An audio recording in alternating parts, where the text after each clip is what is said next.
Hello दोस्तों, कैसे आप सभी लोग। मैं शुभम चौधरी आप सभी का एक बार फिर से एसकेसी डिफेंस एकेडमी के यूट्यूब चैनल पे स्वागत करता हूं और मैं लेकर आ चुका हूं आज आप लोगों के लिए एयरफोर्स इनटेक 01/2027 के 30 मार्च को हुए एयरफोर्स अक्स ग्रुप के पेपर का रिव्यू। दोस्तों आज के सेशन के अंदर हम लोग सेकंड शिफ्ट का रिव्यू करने वाले हैं। सारे फिजिक्स, मैथ्स और आपको इंग्लिश के क्वेश्चन इस सेशन में मिलने वाले हैं, तो क्लास को एक बार अपने सभी दोस्तों के साथ शेयर कर दीजिए।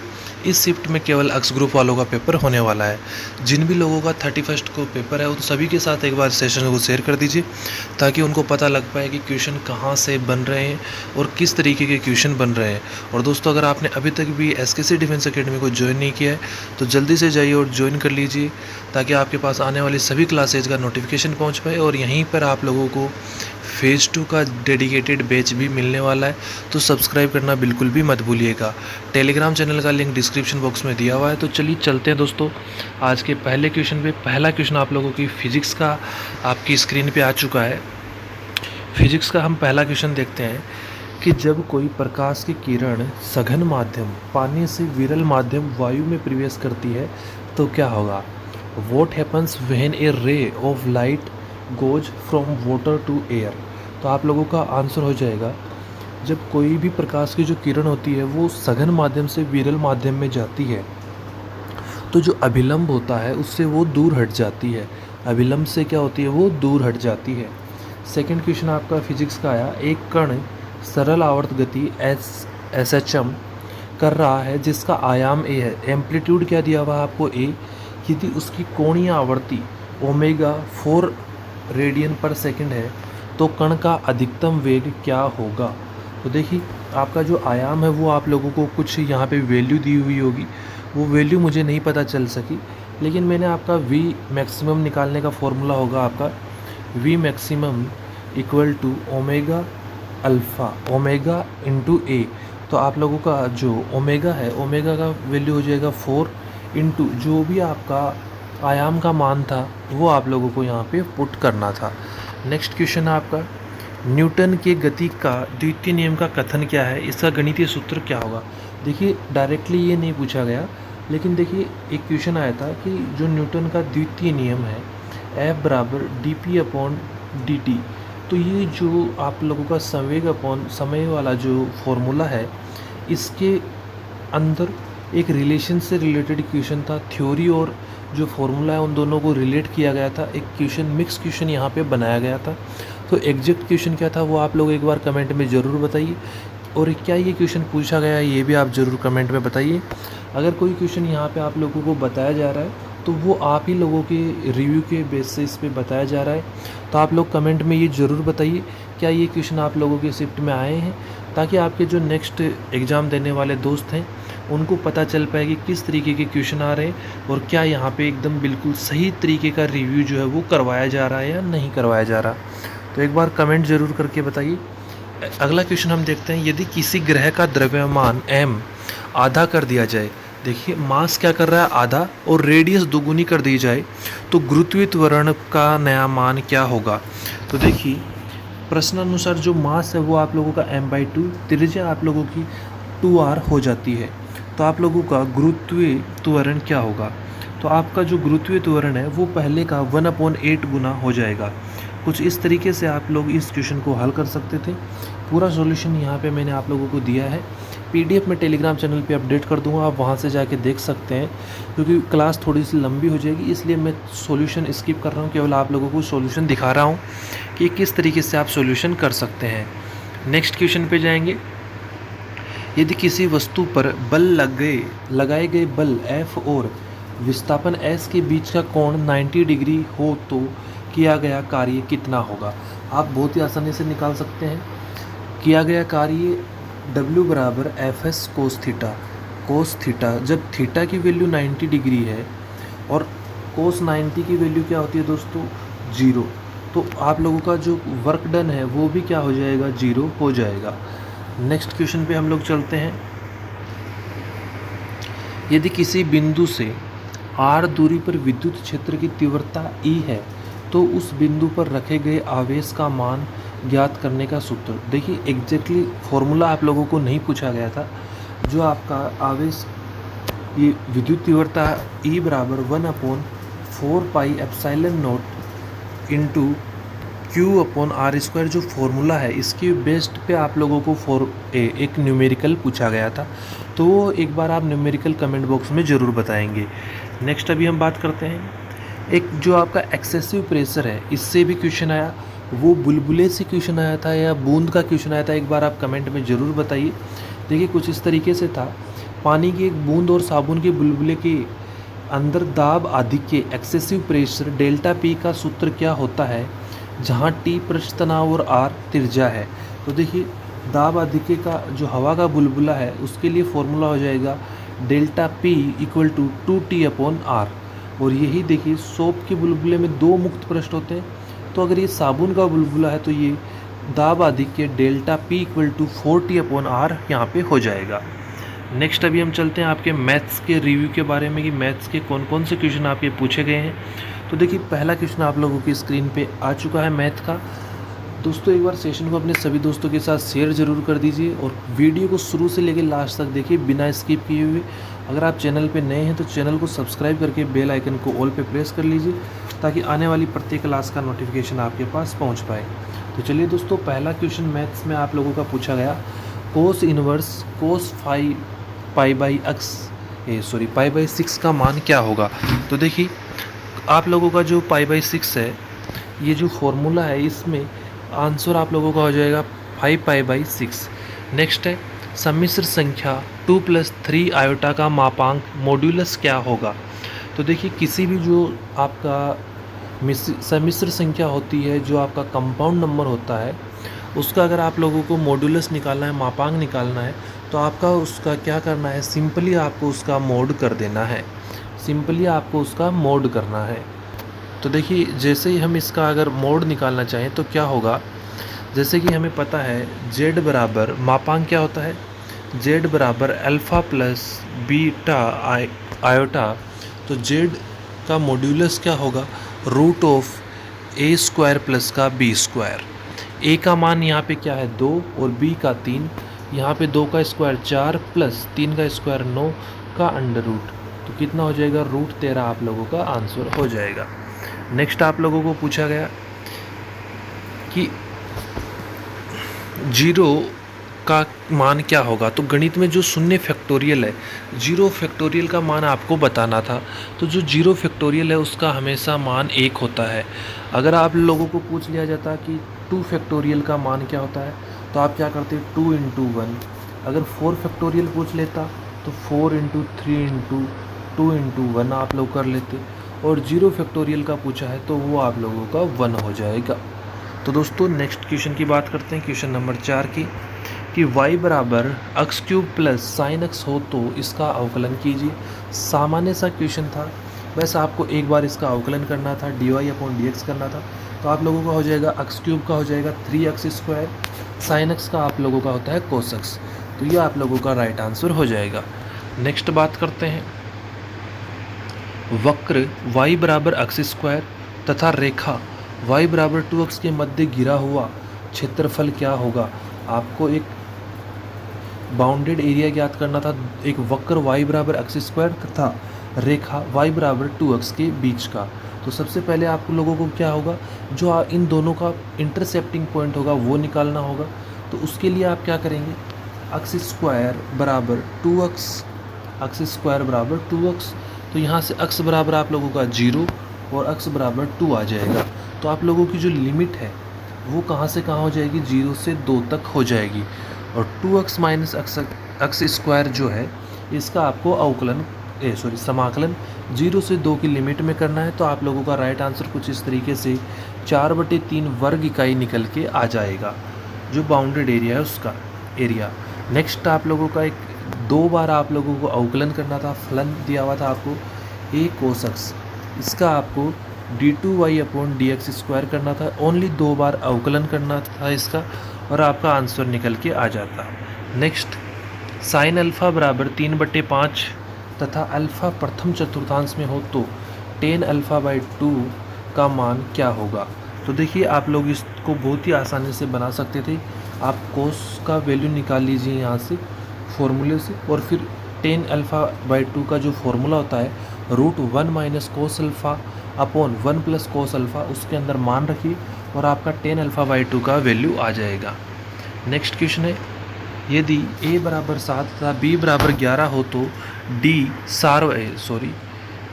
सार्वअंतर क्या होगा। एक समांतर श्रेणी है, उसमें a बराबर आपको 7 और b बराबर 11 दिया हुआ है और d आपको डेल्टा आपको पूछा गया है, उनके बीच का सार्वअंतर क्या होगा। तो देखिए सार्वअंतर d बराबर आप लोगों को होता है b माइनस का a, तो 11 माइनस 7 इक्वल टू 4। नेक्स्ट अभी हम बात करते हैं द्विपद प्रसार। तो आप लोगों को एक बहुपद दिया हुआ था, द्विपद दिया हुआ था और उसमें अक्स की 5 का कोफिशिएंट आप लोगों को पूछा हुआ था। कोई भी आप लोगों का ये बहुपद हुआ हो, लेकिन आपका जो फॉर्मूला है वो यही लगने वाला था। फॉर्मूला आपको कौन सा फॉलो करना था, ये वाला फॉर्मूला आपको फॉलो करना था और अपना आंसर निकालना था। नेक्स्ट अभी हम बात करते हैं दीर्घवृत्त इलिप्स। एक इलिप्स है, उसका समीकरण दिया हुआ है एक्स स्क्वायर बट्टे 25 प्लस वाई स्क्वायर बट्टे 9 बराबर 1 है। तो इसमें नाभियों के बीच की दूरी क्या होगी। तो देखिए a बराबर 25, तो a बराबर क्या हो जाएगा 5 और b स्क्वायर बराबर 9 है, तो b का मान क्या हो जाएगा आप लोगों का 3 हो जाएगा। क्या हो जाएगा 3। तो देखिए जो नाभि होती है उसका फॉर्मूला क्या होता है, e बराबर root of 1 minus b square upon a square. इस फॉर्मूले में आप b का मान 9 और b का मान 3 और a का मान आप 5 रखिए, आप लोगों का आंसर आपके पास निकल के आ जाएगा। नेक्स्ट अभी हम 11 नंबर क्वेश्चन की बात करते हैं। तो देखिए 11 नंबर कुछ क्वेश्चन इस प्रकार है, यदि a वेक्टर बराबर आई कैप प्लस जे कैप हो और b वेक्टर आप लोगों को दे रखा था 2 आई कैप माइनस जे कैप। ये एग्जैक्ट डाटा नहीं है लेकिन कुछ इसी तरीके का था और आपको पूछा गया था a vector dot 2b vector का मान क्या होगा। तो आप लोगों को इसको सोल्व करना था। नेक्स्ट अभी हम क्वेश्चन की बात करते हैं। एक आप लोगों का जो कथन बेसिस पे क्वेश्चन था, आप लोगों को 4 ऑप्शन दिए हुए थे और पहले दिया हुआ था क्वेश्चन में, यदि किसी फलन के लिए x बराबर a पर फलन a बराबर RHL और HL, RHL मतलब जो उसकी राइट हैंड साइड है और लेफ्ट हैंड साइड है लिमिट है वो दोनों बराबर है, लेफ्ट हैंड साइड लिमिट और राइट हैंड साइड लिमिट दोनों बराबर हैं, तो उसका कथन का मतलब क्या होगा, मीनिंग क्या होगा। तो जो कथन है वो आप लोगों का क्या होगा, संतत होगा। जो आप लोगों का फलन है वो आप लोगों का क्या होगा, सतत होगा। नेक्स्ट एक बात करते हैं क्वेश्चन नंबर 13 की। एक घन के आयतन में परिवर्तन की दर क्या होगी जब उसकी भुजा 5 सेंटीमीटर हो तथा भुजा में परिवर्तन की दर 3 सेंटीमीटर पर सेकेंड हो। तो आप लोगों को बहुत ही आसानी से ज्ञात कर सकते थे। घन का आयतन आप लोगों को पता है, वॉल्यूम v बराबर a क्यूब होता है, भुजा क्यूब होता है। समय t के सापेक्ष इसका अवकलन कर दीजिए, dv अपॉन dt बराबर 3a square dA upon dt, ये आप लोगों का हो जाएगा। इसमें आप dA अपॉन dt आप लोगों को दिया हुआ है भुजा में परिवर्तन की दर, भुजा आपको 5 दी हुई है, फॉर्मूले में मान रखिए और अपना आंसर निकालिए। एक लास्ट जो क्वेश्चन है आप लोगों का मैथ्स का वो पूछा गया है।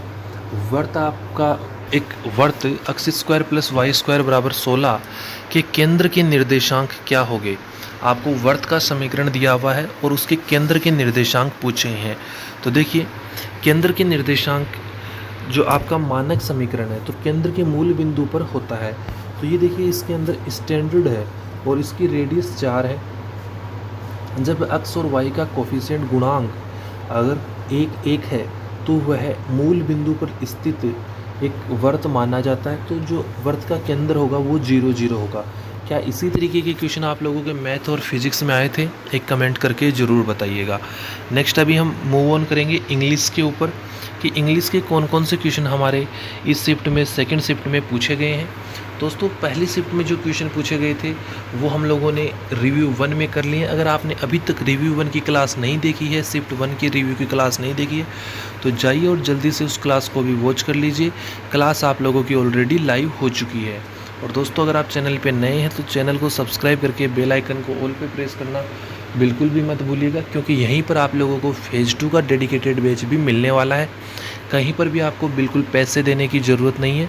यहाँ पर आपको फ्री ऑफ कॉस्ट फेज़ 2 का डेडिकेटेड बैच प्रोवाइड करवाया जाएगा, और आप हमारे जो सिलेक्शंस हैं उनकी लिस्ट टेलीग्राम चैनल पे देख सकते हैं। टेलीग्राम चैनल का लिंक डिस्क्रिप्शन बॉक्स में दिया हुआ है। तो चलिए, पहला क्वेश्चन आप लोगों का इंग्लिश में आ जाता है। What is the noun form of the word postpone? कि जो पोस्टपोन है उसकी नाउन क्या होती है? तो नाउन हो जाती है पोस्टपोनेमेंट। पोस्टपोनेमेंट इसकी नाउन फॉर्म हो जाएगी। सेकंड क्वेश्चन है, what is the antonym word of decay? तो डिके के जो एंटोनिम्स हैं उनमें पहला हो जाएगा ग्रोथ, डेवलपमेंट और फ्लोरिश। क्वेश्चन 3 आप लोगों का आपकी स्क्रीन पे है। What is the synonym for the word expensive? Expensive का सिनोनियम क्या होगा? Costly, pricey, exorbitant. तो ये आप लोगों के सिनोनियम हो जाएंगे। एक सिनोनियम से रिलेटेड ही क्वेश्चन और पूछा गया, ऑप्टिमिस्ट के सिनोनियम क्या होंगे? तो ऑप्टिमिस्ट क्या होता है? आशावादी, hopeful, positive, idealistic. Question number 5 find the error का क्वेश्चन था। The sunrise in the east. तो देखिए, जो आप लोगों का सेंटेंस है वो एक यूनिवर्सल ट्रूथ का है। तो आप लोगों का जो सेंटेंस है वो कुछ इस तरीके से हो जाएगा। प्रेजेंट इंडेफिनिट का ये टेंस होगा। द सन सिंगुलर है तो राइजेज होगा। क्या होगा? Rises in the east. ये आप लोगों का राइट आंसर हो जाएगा। राइज की जगह इसमें एस जुड़ेगा, राइजेज बनेगा। Question number 6 fill in the blank का क्वेश्चन है आप लोगों का। The Nile is largest river in the world.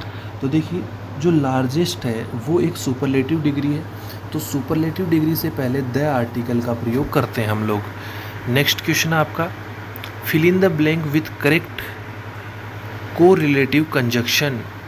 देखिए, आइदर और का एक कॉन्सेप्ट के ऊपर क्वेश्चन था। ये क्वेश्चन मैंने बनाने की कोशिश की है, और इसके नीचे वाला क्वेश्चन नंबर 8 भी आप देख सकते हैं, नाइदर नोर के कॉन्सेप्ट पे क्वेश्चन था।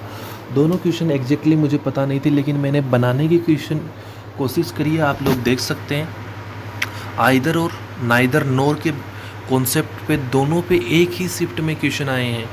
तो जो भी कोरिलेटिव कंजक्शन वाली अपनी क्लास थी उसको आप करके जाइए। जहाँ से भी आप पढ़ रहे थे वहाँ से इस क्लास को कंप्लीट कीजिए। जितने भी आपके होते हैं वहाँ से क्वेश्चन आप लोगों का डेफिनेटली आना है।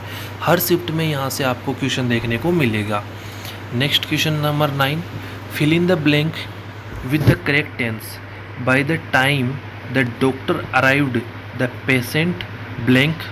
तो देखिए, आप लोगों का यहाँ पे हो जाएगा हैड डाइड। क्या हो जाएगा? Had died. क्योंकि देखिए, when two actions happen in the past the earlier action takes the past perfect tense. जब दो काम किस में होते हैं? पास्ट में होते हैं। तो जो पहला एक्शन होता है वो हमेशा पास्ट परफेक्ट टेंस में होता है।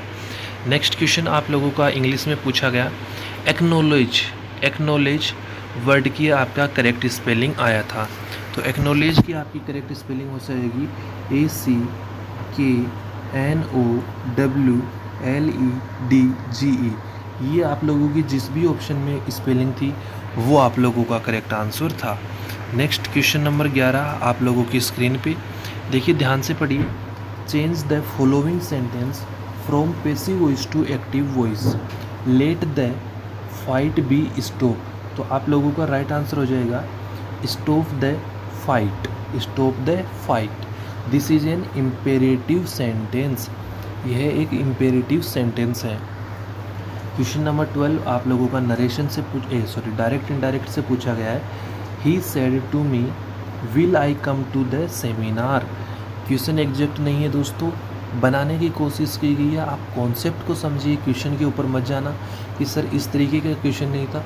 लेकिन आप लोगों को कॉन्सेप्ट पे जब आप लोग जाएंगे तो सेम डिट्टो कॉन्सेप्ट आप लोगों को क्वेश्चन का मिलने वाला है। तो देखिए क्या है, ही सेड टू को हम आस्क्ड में बदलेंगे, मी का मी। और अगर विल से हमारा स्टार्ट हो रहा है, किसी भी अगर हमारा हेल्पिंग वर्ब से स्टार्ट हो रहा है तो हम इफ़ कंजक्शन लगाते हैं। कनेक्टिव वर्ड हम इफ़ यूज करेंगे। फिर आई को हम किसके अकॉर्डिंग? सब्जेक्ट के अकॉर्डिंग, तो ही बन जाएगा। विल का जब हम पास्ट में लेके जाएंगे तो वुड, कम का कम, टू द सेमिनार, ये आप लोगों का क्या हो जाएगा, इनडायरेक्ट स्पीच। क्वेश्चन नंबर 13 आप लोगों की स्क्रीन पे है कि देखिए करेक्ट प्रीपोजिशन के साथ आप लोगों को फिल इन द ब्लैंक भरना है। She was reading a book blank the train, तो देखिए इसमें आप लोगों का आ जाएगा ऑन द ट्रेन, क्या आ जाएगा, on the train. We use on for large public transport vehicle like bus, train और प्लेन्स। अगर ट्रेन की जगह अगर प्लेन आता तो भी ऑन आता, बस आता तो भी ऑन आता। जो भी आपके प्राइवेट व्हीकल हैं, गवर्नमेंट व्हीकल हैं, उनके लिए हमेशा ऑन का यूज होगा।